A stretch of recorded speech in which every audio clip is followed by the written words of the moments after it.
رات کا سناٹا مدینہ کے کنارے ہوا میں ریت گھوم رہی ہے، چاند بادلوں میں چھپا ہے۔ ایک خاموش گھر کے اندر ایک آدمی بیٹھا ہے، لبید بن عاصم۔ محمد، ہر زبان پر اب بس انہی کا نام ہے، ہر دل انہی کی طرف جھک رہا ہے۔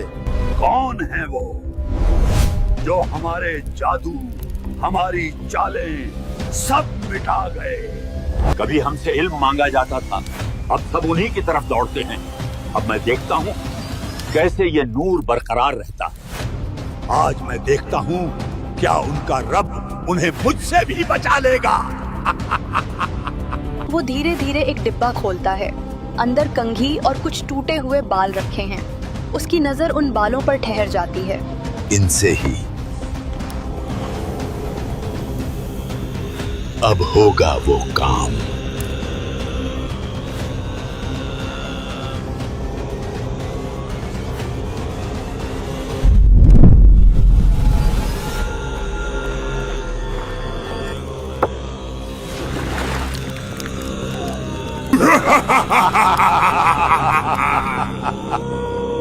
مدینہ کی فضا پرسکون تھی، لیکن نبی اکرم صلی اللہ علیہ وسلم کی صحت کچھ غیر معمولی تھی۔ دن گزر رہے تھے مگر تھکاوٹ بڑھتی جا رہی تھی۔ کبھی ایسا محسوس ہوتا مانو کوئی کام کیا ہو جبکہ اصل میں نہیں کیا۔ حضرت عائشہ رضی اللہ عنہا فرماتی ہیں، رسول اللہ صلی اللہ علیہ وسلم کو احساس ہوتا تھا کہ کچھ اثر ہے، کوئی نظر نہ آنے والی طاقت کام کر رہی ہے۔ یہ وہ وقت تھا جب اللہ تعالیٰ نے اپنے حبیب محمد مصطفیٰ صلی اللہ علیہ وسلم کو ایک آزمائش سے گزارا۔ ایک یہودی آدمی لبید بن عاصم جو بنی زریق قبیلے سے تھا، اس نے جادو کیا۔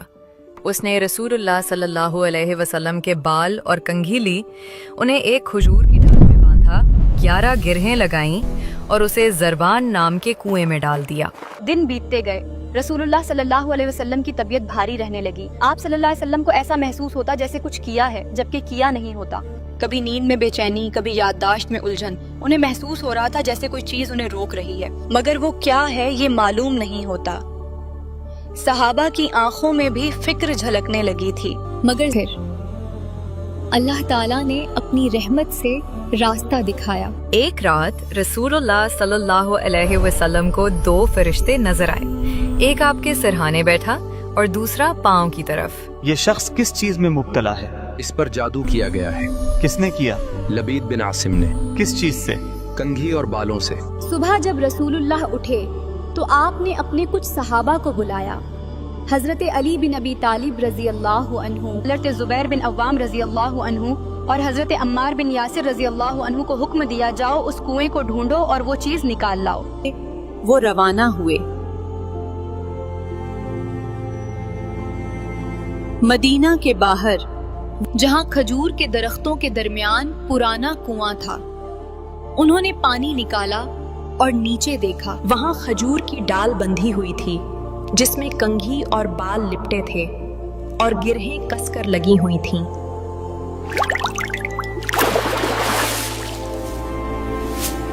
جب صحابہ وہ چیز لے کر آئے، رسول اللہ صلی اللہ علیہ وسلم نے اللہ تعالیٰ کی پناہ مانگی۔ پھر 2 روشن صورتیں نازل ہوئیں۔ بسم اللہ الرحمن الرحیم۔ قل اعوذ برب الفلق۔ بسم اللہ الرحمن الرحیم۔ قل اعوذ برب الناس۔ جب اللہ کے رسول صلی اللہ علیہ وسلم نے سورہ فلق کی تلاوت شروع کی تو ہر آیت کے ساتھ ایک گرہ کھل جاتی تھی۔ بسم اللہ الرحمن الرحیم۔ قل اعوذ برب الفلق، میں صبح کے رب کی پناہ مانگتا ہوں، من شر ما خلق، ہر اس چیز کی برائی سے جو اس نے پیدا کی، ومن شر غاسق اذا وقب، اندھیرے کی برائی سے جب وہ چھا جائے، ومن شر النفاثات فی العقد، گرہوں میں پھونک مارنے والی عورتوں کی برائی سے، ومن شر حاسد اذا حسد، اور حسد کرنے والے کی برائی سے جب وہ حسد کرے۔ پھر آپ نے سورہ الناس کی تلاوت کی۔ بسم اللہ الرحمن الرحیم۔ قل اعوذ برب الناس مالک الناس الہ الناس، کہہ دو میں لوگوں کے رب کی پناہ مانگتا ہوں